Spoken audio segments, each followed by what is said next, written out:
మనం పచ్చళ్ళకి ఎప్పుడు కానీ పప్పుల నూనె యూజ్ చేయాలండి. సన్ఫ్లవర్, ఫ్రీడమ్ అలాంటివి యూజ్ చేయకూడదండి. మంచిగా పల్లీల నూనె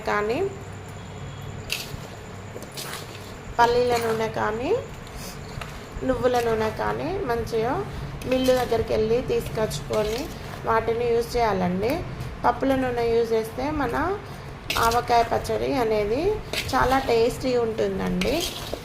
మేమైతే పల్లి నూనె యూజ్ చేస్తున్నామండి. ఈసారి సంవత్సరానికి ఒకసారి ఆయిల్ కూడా చేంజ్ చేస్తామండి.